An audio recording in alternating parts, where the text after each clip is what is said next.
우리 성경 말씀 보실까요? 오늘 보실 말씀은 로마서 12장 1절과 2절, 신약 성경 256쪽 함께 보시겠습니다. 신약 성경 256쪽 로마서 12장 1절과 2절 말씀 보시겠습니다. 제가 읽어드리도록 하겠습니다. 그러므로 형제들아, 내가 하나님의 모든 자비하심으로 너희를 권하노니 너희 몸을 하나님이 기뻐하시는 거룩한 산 제물로 드리라. 이는 너희가 드릴 영적 예배니라. 너희 이 세대를 본받지 말고 오직 마음을 새롭게 함으로 변화를 받아 하나님의 선하시고 기뻐하시고 온전하신 뜻이 무엇인지 분별하도록 하라. 아멘. 우리 다 같이 기도하고 말씀 나누도록 하겠습니다. 하나님, 가만히 있으면 우리의 믿음은 흔들리고 때로는 나태해지고 침체되는 것이 영적인 이치입니다. 그러나 우리를 오늘 이 자리에 불러주시고 이곳에서 함께 예배하게 하시고 또 비록 이곳에 몸은 함께 하지 못하지만 온라인으로 또 마음으로 이 시간 동일한 예배드리는 성도들 있게 하심을 감사를 드립니다. 하나님, 우리의 모든 신앙 공동체를 축복하오니 이 예배 가운데 임하시는 성령님의 은혜와 위로와 소망과 새롭게 하심이 우리 영혼을 풍성케 하는 예배 시간 되게 하여 주시옵시고, 또 이제 우리가 말씀 전하고 들을 때에 이 말씀을 통하여 우리 영혼이 셈을 얻고 또 한 주간도 나머지 6일 동안의 삶의 예배를 온전히 드리는 저희들 되게 하여 주시옵소서. 함께 하실 주님을 찬양하고 예수님의 이름으로 축복하며 기도하옵나이다. 아멘.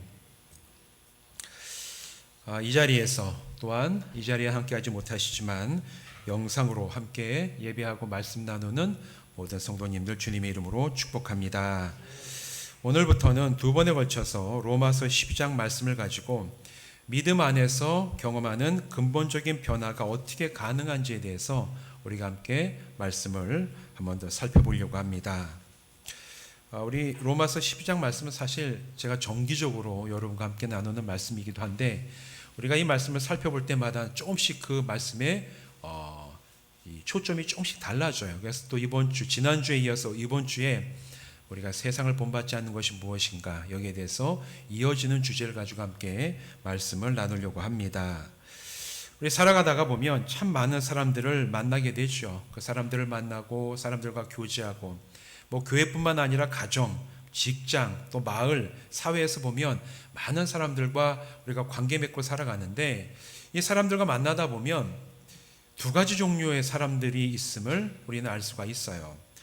한쪽으로는 참 지혜로운 사람이 있고 또 한편으로는 지혜롭지 못한 사람이 있음을 우리는 이 관계 속에서 확인을 할 수가 있습니다.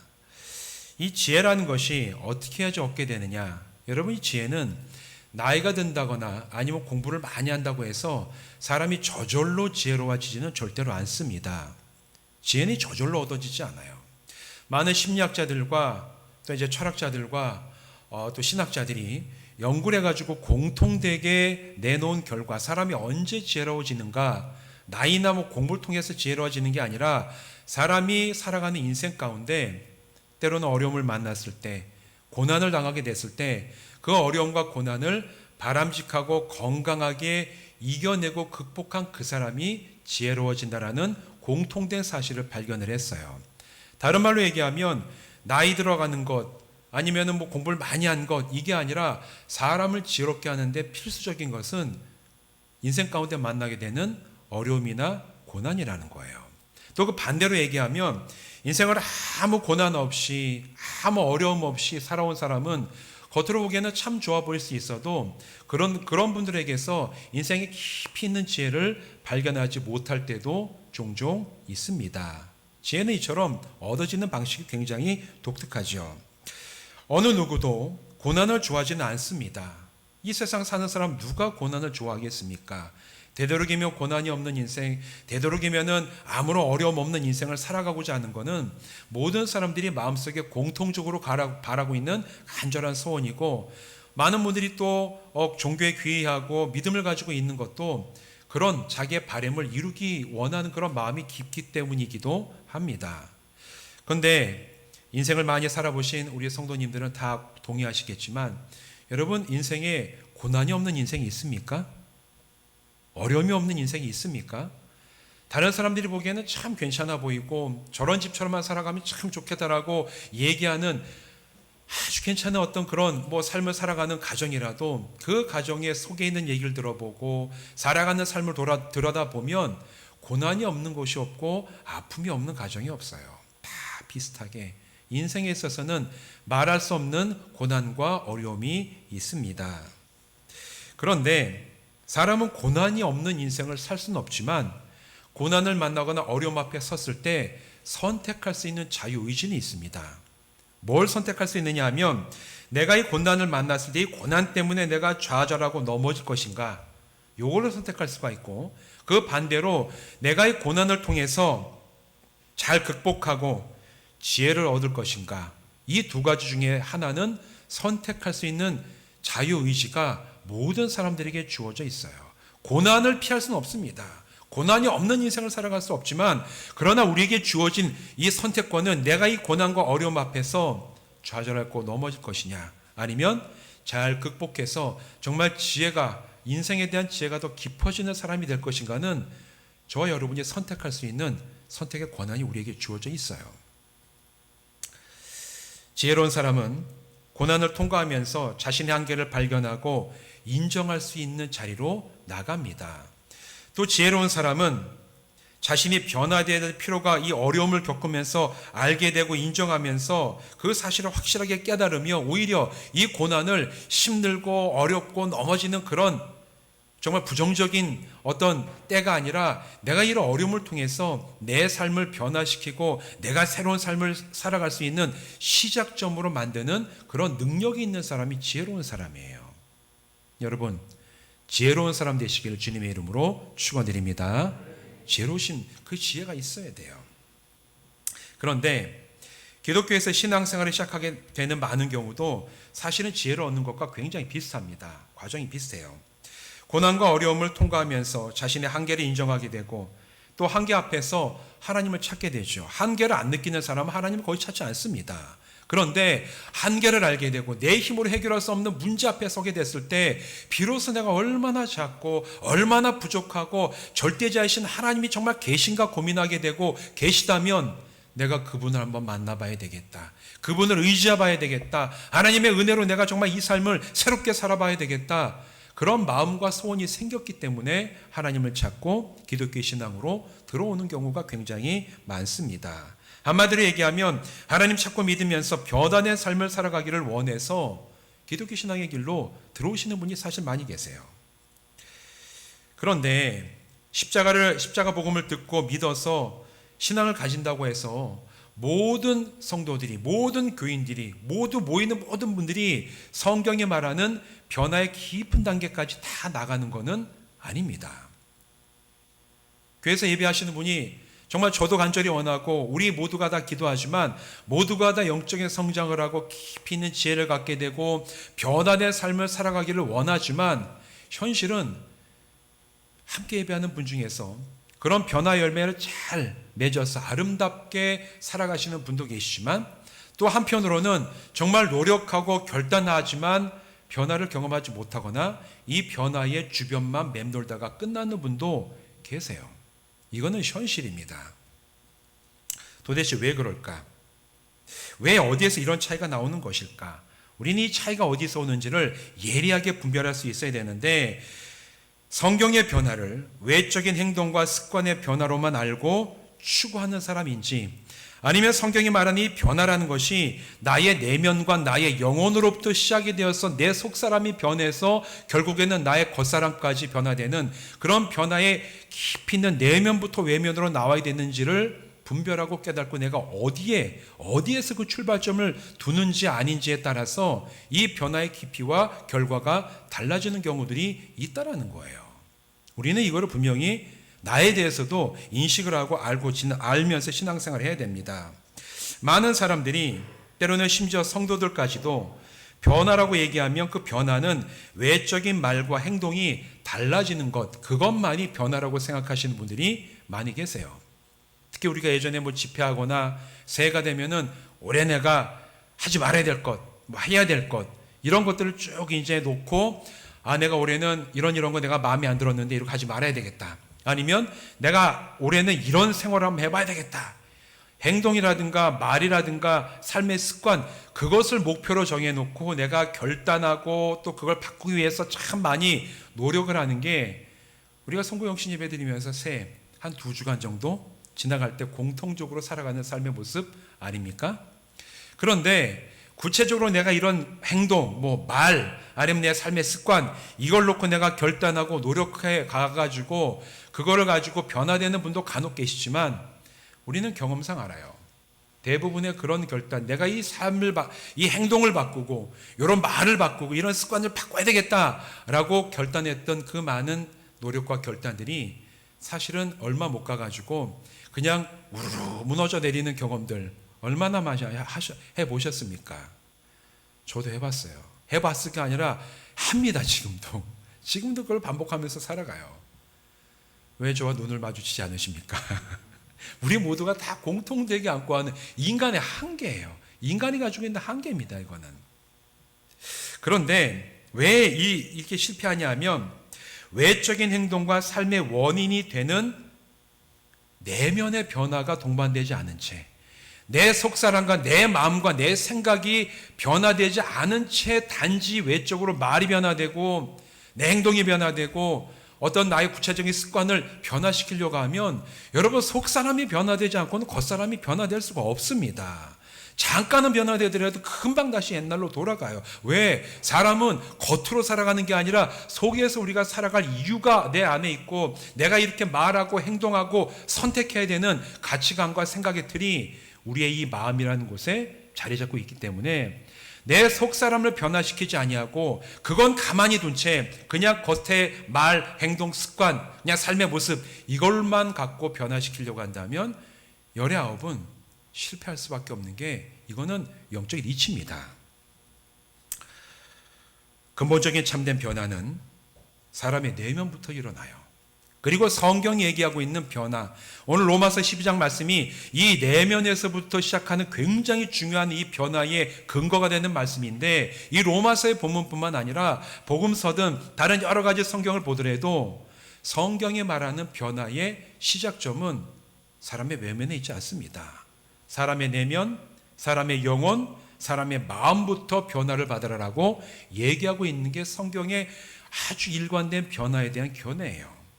오늘 읽은 로마서 12장 2절 말씀이야말로 이런 변화의 가장 중요한 근거가 되는 말씀입니다. 우리 로마서 12장 2절 말씀 다 같이 한번 읽어보실까요? 우리 같이 큰 소리로 읽도록 하겠습니다. 시작. 너희는 이 세대를 본받지 말고 오직 마음을 새롭게 함으로 변화를 받아 하나님의 선하시고 기뻐하시고 온전하신 뜻이 무엇인지 분별하도록 하라. 아멘. 로마서 12장의 말씀을 헬라어 원어로 보면 이 구절에는 두 가지 명령이 나옵니다. 무슨 명령이 나오냐 하면 첫 번째, 너희는 이 세대를 본받지 마라. 이게 이 구절에 나오는 첫 번째 명령이고 두 번째 명령은 마음을 새롭게 함으로 변화를 받으라. 이게 두 번째 명령이고 마지막에 나온 하나님의 뜻이 무엇인지 분별하도록 하라. 이건 명령문이 아니에요. 헬라어 원문에는. 이거는 무슨 뜻이냐면 너희가 첫 번째 이 세대를 본받지 아니하고 두 번째 마음을 새롭게 함으로 변화를 받으면 이것이 내 삶에서 체화될 때 그리스도인은 하나님의 온전하신 뜻이 무엇인지를 너희가 제대로 분별할 수 있다라고 얘기하는 구절이 오늘 읽은 이 본문 말씀의 헬라어 원어의 원래 의미입니다. 여기에서 시작되는 변화는 내면에서부터 출발하는 변화입니다. 사람의 내면, 사람의 안에서부터 출발하는 변화를 오늘 본문이 얘기를 하고 있어요. 따라서 성도들은 진짜 내가 삶에서 변화된 삶을 살아가고 그리스도인으로 열매를 맺고 내가 구원 얻은 복음의 증인으로 살아가기 위해서는 내면부터 변화를 받아야 됩니다. 내면으로부터 시작된 변화를 우리가 온전하게 체험해야지 비로소 자연스럽게 우리의 삶과 말과 행동과 전체 인생이 그리스도인의 향기가 나는 온전한 삶의 모습으로 변화가 된다는 얘기예요. 그러기 위해서는 첫 번째 명령, 너희는 이 세대를 본받지 말고 이 세대를 본받지 말아야 됩니다. 이 세대를 본받지 말라라는 이 구절은 지난 주일 말씀 가운데 본문이 야고보서 1장 27절이었죠. 그 본문 9절에 나오는 말씀 가운데 하나님 앞에서의 바른 경건을 위해 꼭 필요한 자기를 지켜 세속에 물들지 아니하는 것, 이것과도 일맥상통하는 단어 9절입니다. 자기를 지켜서 세속에 물들지 아니하는 것이 하나님 앞에서의 경건이다. 그 구절은 오늘 읽은 로마서 12장 2절의 말씀처럼 너희는 이 세대를 본받지 말고 같은 의미예요. 여기서 얘기하는 세속, 오늘 본문에서 얘기하는 이 세대라는 것은 세상을 의미합니다. 이 세상, 하나님이 계시지 않고 하나님을 떠나서 자기가 주인 되어 살아가는 인간들이 만들어 놓은 이 세상의 가치관들, 세상의 사상들, 주장들, 이 세상에 어떤 주는 즐거움들, 이 모든 것들이 영향을 미쳐서 사람들에게 나타나는 말의 행동, 삶의 습관, 가치관, 세계관, 삶의 어떤 그런 방식, 이 모든 것이 오늘 본문에서 얘기하는 본받지 말라라고 얘기하는 이 세대라는 단어에 들어가는 내용들이에요. 하나님께서는 이 세상 아름답게 창조하셨지만 하나님을 인정하지 않고 반역한 인간들은 창조의 목적을 망각한 채 이 세상을 죄로 망가뜨렸어요. 하나님이 만드신 세상은 지금도 아름답습니다. 그러나 인간들이 이 아름다운 세상에 살아가면서 하나님의 창조의 목적을 망가뜨리고 죄로 인해 가지고 탐심을 따라 살아가며 얼마나 비극적인 일들이 많이 일어납니까? 사람 사이에도 일어나고 사람과 자연 사이에도 일어나고 여러 차원에서 여러 가지 비극들이 일어나고 있는 게 이 세상의 현실이에요.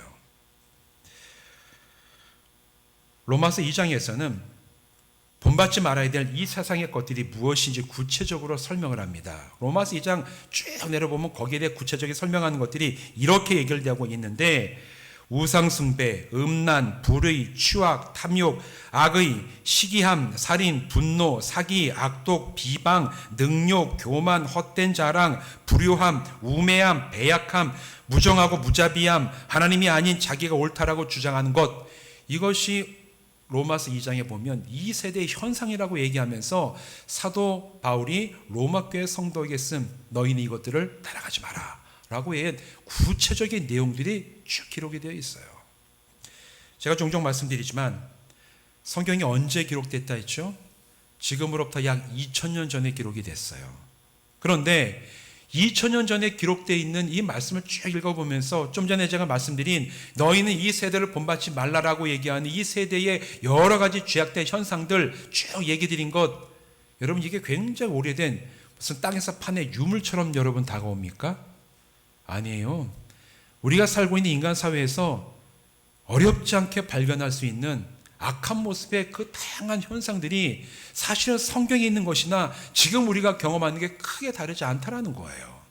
2000년의 시간이 지났어요. 과학기술은 굉장히 발달을 하고 비교가 안 되죠. 정치제도도 바뀌었고 문명도 엄청나게 발전했지만 그러나 사람의 내면은 별로 바뀌지 않았어요. 사람의 죄악된 그 본성은 바뀌지 않았습니다. 그래서 2000년 전에 악한 것이라고 본받지 말라라고 했던 그 죄의 목록이나 오늘날 21세기에 살아가는 우리들 사회에서 발견되는 죄의 목록이 크게 다르지 않아요. 그런 거 못 느끼십니까? 크게 다르지 않아요. 엄청나게 바뀐 이 외면은 바뀌었지만 내면의 어떤 그 죄악된 인간의 본성은 크게 바뀌지 않았다라는 거예요. 그래서 2000년 전 기록된 성경 이 말씀과 명령들이 21세기 오늘을 살아가는 성도들에게도 여전히 유효하고 정확한 영적인 처방이 되는 줄로 믿습니다. 여러분, 이 사실 믿으십니까? 인간의 외면은 변화되지만 내면은 변하지 않아요. 그래서 이 복음이 오늘도 우리에게 소망이 되고 영적인 처방이 되고 능력이 되는 거예요. 사람의 내면이 바뀌었다면 복음도 바뀌어야 됩니다. 사람의 죄악이 저절로 진화돼가지고 없어지고 더 나은 사람이 됐다면 성경도 새롭게 기록이 돼야 돼요. 그러나 그렇지 않아요. 인간의 내면이 쉽게 변하지 않습니다. 그렇다면 우리가 이 세대를 본받지 않기 위해서 반드시 기억하고 지켜야 될 것이 무엇이냐? 여러 가지가 있겠지만 두 가지 가장 중요한 것을 여러분에게 이 시간 함께 말씀을 나누기를 원합니다. 첫 번째, 이 세대 하나님을 배반하고 하나님을 떠나 살아가는 사람들이 모여서 만들어 놓은 여러 가지 죄악된 본성과 현상들, 습관들 따르지 않기 위해서 첫 번째는 뭘 기억해야 되냐면 작은 죄를 분별하여서 틀어 막아야 된다는 사실을 꼭 기억하셔야 돼요. 우리나라 속담에도 잘 아시는 속담이 이 얘기가 있죠. 바늘도둑이 소도둑된다. 바늘도둑이 소도둑된다. 이거 뭐 어른들이 예전에 애들한테 많이 하시는 말씀이잖아요. 야, 떡잎이 떡잎, 그러니까 뭐라고 얘기하죠?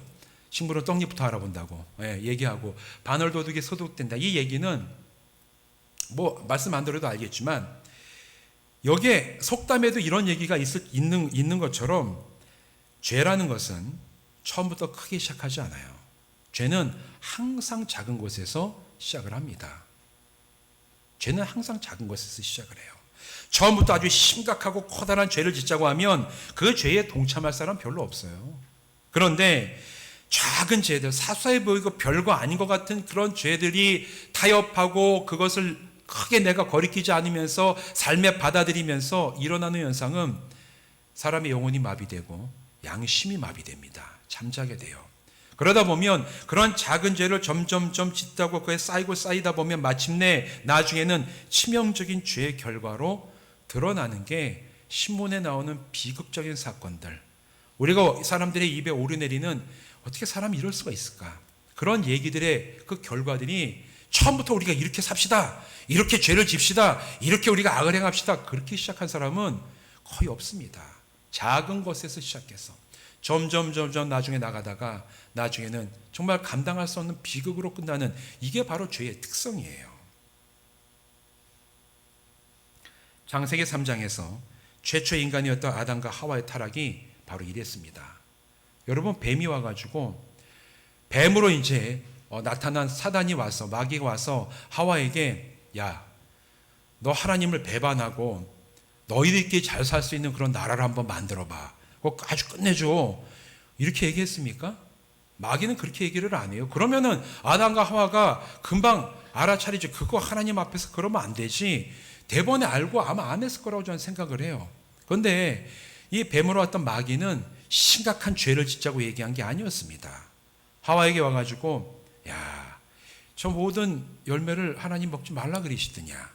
아니, 다 먹어도 된다 하셨는데 동산 중앙에 있는 나무, 성곽을 알게 하는 그 나무는 나무 열매만 먹지 말라고 하셨어. 진짜야? 야, 이거 한번 먹어봐. 이거 괜찮잖아. 한번 먹어봐. 이거 아무것도 아니야. 하나님이 이걸 먹으면 너희가 정령 죽는다고 말씀하셨는데, 아유, 안 죽어. 그냥 먹으면 그냥 너희가 그냥 눈이 떠지는 거지. 죽기는 뭘 죽어. 야, 이거 한번 먹어봐. 이거 대단한 거 아니야. 한번 먹어봐.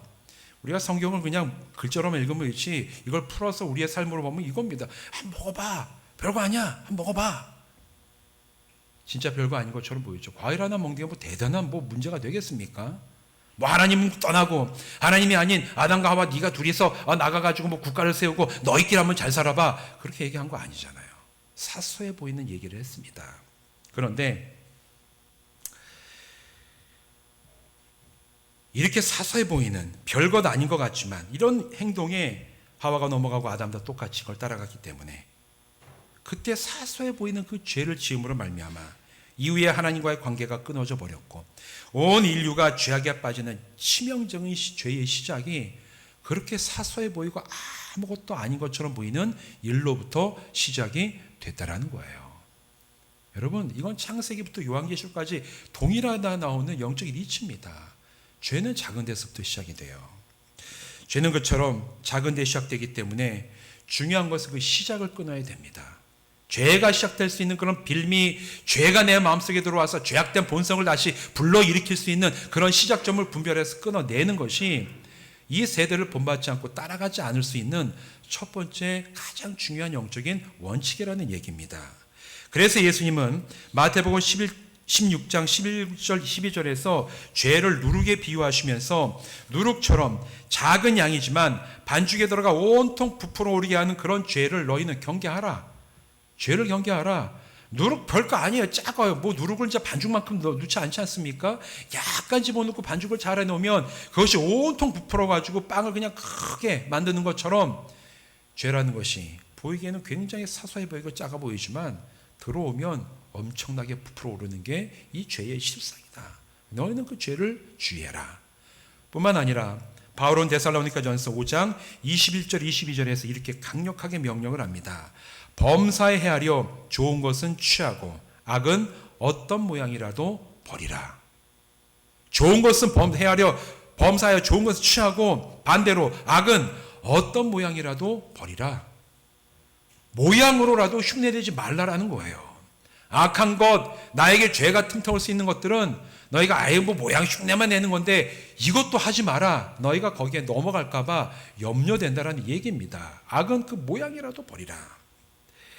작은 죄라 할지라도 이 죄가 어떻게 시작되는지를 예리하게 분별하여서 그것을 버리고 물리쳐서 내 삶 가운데, 내 마음 가운데 어떤 약점도 드러내지, 거기에 내보이지 않고 이 세대를 본받지 아니하고 하나님 앞에서 정결하게 살아가는 성도들 되시기를 주님의 이름으로 축원드립니다.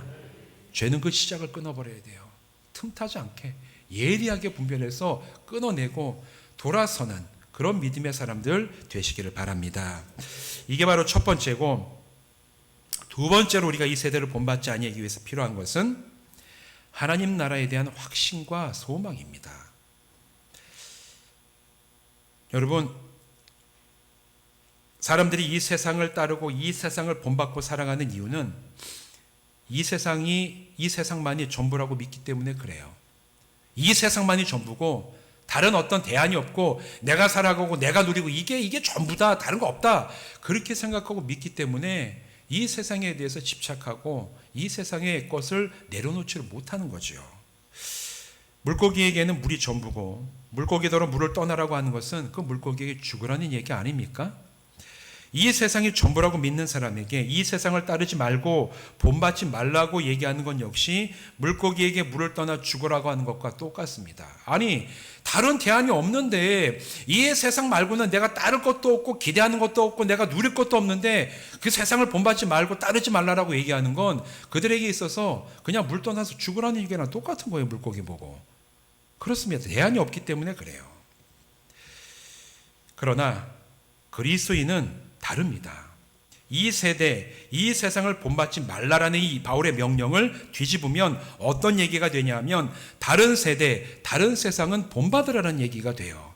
이 세대를 본받지 말라라는 얘기는 이 세대를 본받지 말고 그것만 가지고 살아가는 것이 아니라 이 말씀의 이면에는 다른 세대가 있고 다른 세상이 있고 그리스도인은 다른 세대를 본받고 살아가라는 다른 명령이 이 명령의 밑바닥에 깔려 있음을 우리는 기억을 해야 됩니다.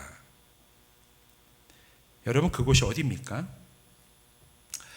예수 십자가 보혈의 공로로 죄를 벗어나 하나님의 자녀가 된 성도들에게 약속된 하나님 나라가 이 세대가 아니라 다른 세대이고 이 세상이 아니라 다른 세상이에요. 바울은 여기에 대해서도 로마서 전체에서 그 얘기를 많이 합니다. 이 세대를 본받지 말라는 얘기는 거꾸로 뒤집으면 바로 그 다음 세대, 다른 세상을 본받으라는 얘기예요. 부활하시고 승천하신 예수님께서 이 땅에 다시 오실 때 완전하게 임할 그 나라, 바로 하나님의 나라가 다른 세상입니다. 성도들은 다른 세상, 곧 하나님의 나라가 있음을 믿고 그 나라를 약속받은 바로 사람입니다. 우리는 다른 존재들이에요. 여러분 하나님 나라가 있는 걸 확신을 하십니까? 아멘. 여러분, 다시 한번 여쭤보겠습니다. 여러분, 자, 주무시던 분들 일어나시고 다시 한번 여쭤볼게요. 여러분, 하나님 나라가 있음을 확신을 하십니까? 여러분, 이건 굉장히 중요합니다. 오늘날 우리 한국교회에서 종말론적인 설교라고 보통 우리가 신학적으로는 얘기하는데 하나님 나라에 대한 설교가 정말 사라졌어요. 언제부터 사라졌냐 하면 1992년도 다미성교 이후로 이제 하나님 나라에 대한 설교를 안 합니다. 이단으로 지킬까 봐. 그러다 보니까 강단에서 하나님 나라에 대한 그 말씀이 아예 사라지고 또 하나님 나라에 대해 얘기하는 사람들은 지금도 이단들이 많아요. 이상하게 얘기하는 사람들 많은데, 그러나 여러분, 오늘 우리가 이 땅에 발을 딛고 살아가지만 하나님 나라가 있음을 확신하며 그 나라에 대한 소망을 가지고 살아가는 것은 영적인 진리이자 핵심 중에 하나입니다. 이 믿음이 있고 없고가 엄청나게 다른 삶을 만들어내는데 오늘 그 이유 중에 하나가 나오는 거예요. 여러분, 그렇기 때문에 우리는 이 세상을 본받지 말라고 하면 당황하며 죽어야 되는 이 세상 사람들이 아니라 이 땅에서도 기꺼이 우리가 살아가면서 내가 하나님 나라를 기대하며 그 나라를 본받고 그 나라를 소망하면서 살아갈 수 있는 그런 자격과 권세가 우리에게 주어졌다라는 얘기입니다. 이 세상을 본받지 말라는 얘기는 너희는 이 세상이 아니라 바로 하나님의 나라를 본받고 하나님의 나라를 기대하고 하나님의 나라를 마음에 품으면서 오늘 이 땅에서 살아가라는 바로 그 명령이에요. 이 명령은 중의적이에요. 두 가지 의미가 동시에 들어있는 겁니다. 교회 다니면서도 변화되지 못하는 이유 중에 하나는 주님이 다시 오실 때에 회복될 하나님 나라를 확신하지 못하기 때문에 그래요. 다른 세상이 있음을 믿지 못하기 때문에 이 세상의 게 전부고 이 땅의 것으로만 삶의 의미를 삼기 때문에 내려놓지 못하는 겁니다. 신앙생활을 해도 그냥 내가 오늘 이 땅에서 받는 복이 전부이고 그게 누리는 게 다고 그거 외에는 다른 어떤 기도를 할 줄 모르는 이유는 하나님 나라에 대한 기대가 없고 하나님 나라를 알지 못하고 그 나라를 내가 어떻게 갈지에 대한 소망이 온전치 못하기 때문에 그래요.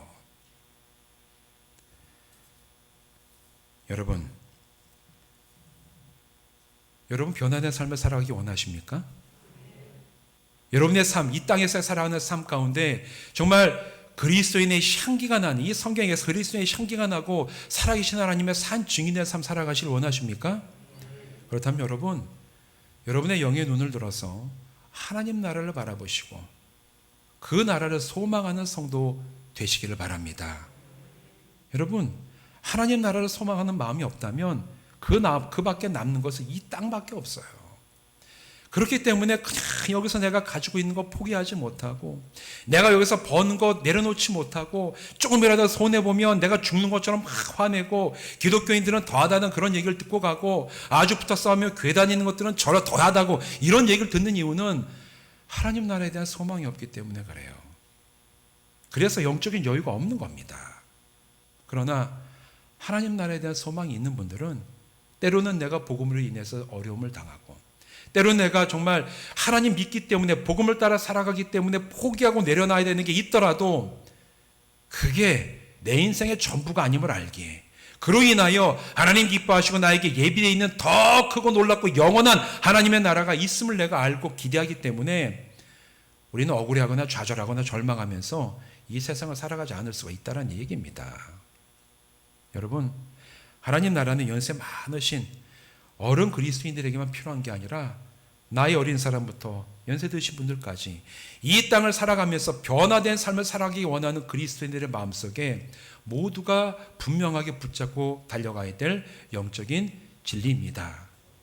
그렇기 위해서 우리가 변화되길 원한다면 이 세대를 본받지 말고 이 땅의 것을 따라가지 말고라는 이 말씀 반대에 있는 너희는 하나님의 나라를 기대하고 하나님의 나라를 본받으라라는 이 명령을 따라서 주님, 오늘도 제가 이 하루를 살아가지만 저는 하나님 나라를 기대합니다. 주님, 오늘 하루 주신 이 삶을 내가 이 땅에 맡겨진 삶을 최선 다해서 살아가고 내야 될 어떤 그런 결과들을 내지만 주님 그러나 이 땅의 삶은 다 지나갈 것입니다. 내가 하나님 앞에 설 것이고 하나님이 예배해 놓으신 그 하나님의 나라의 영광 가운데 들어갈 줄로 믿습니다. 그 믿음이 있을 때 요한계시록 맨 마지막 장 마지막 절에 나오는 것처럼 마라나타 주 예수의 오시옵소서 주님의 나라가 임하기를 오늘 내가 사모하며 살아갑니다. 이 믿음의 고백이 우리 10년 가운데서도 진심으로 나오게 될 줄로 믿습니다. 여러분 성경에서 하나님 나라에 대해 무엇을 말하는지 또 믿는 사람들에게 그 나라에 대한 어떤 약속을 주시는지 자세히 살피고 마음에 새겨서 늘 하나님 나라에 대해서 기대하며 사모하면서 살아가는 성도 되시기를 바랍니다.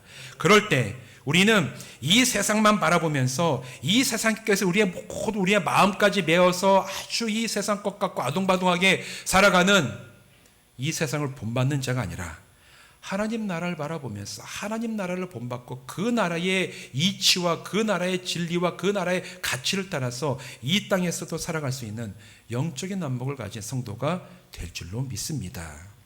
그럴 때 우리는 이 땅에 살지만 영적인 자유함을 가지고 주님이 주신 삶을 변화를 온전히 누리며 살아갈 수가 있게 되는 거예요.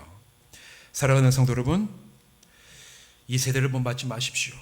가장 먼저 작고 사소한 것으로 우리를 유혹하는 원수 마귀의 도발을 예리하게 분별하여 여러분 타협하지 마시고 물리치시기를 바랍니다. 악은 사소한 것에서 시작되기 때문에 그래요. 그리고 하나님의 자녀가 된 우리들에게 약속해 주신 하나님 나라를 확신하면서 여러분 그 나라를 기대하는 삶을 매일매일 살아가세요. 아침에 눈 뜰 때 주님 오늘 하루의 삶이 이 땅에 있지만 주님의 나라를 기대하며 살아가는 삶이 되게 하시고, 밤에 잠들 때 주님 이 밤에 나를 데려가신다고 할지라도 주여 내 삶이 하나님 나라에서 다시 시작될 줄로 믿습니다. 이 기대를 가지고 기도하며 잠드시는 성도 되시기 바라요. 그럴 때 우리가 이 땅에서 살아가지만 이 세대를 본받지 아니하고 하나님 나라에 속한 사람으로 변화의 시작점을 우리 속 사람부터 시작하여서 하나님 부르시는 그날까지 우리의 삶이 내면으로 변화된 삶으로 시작하여 우리의 전체 삶이 변화되고 말이 변화되고 행동이 변화되고 우리의 삶을 통하여 하나님 정말 살아계시구나, 주님이 지금도 변화시키시는 능력을 베풀고 계시구나, 이 놀라운 말씀의 성취가 저와 여러분의 삶 가운데 온전하게 드러나는 삶을 살아가시기를 주님의 이름으로 축원드립니다. 기도하시겠습니다.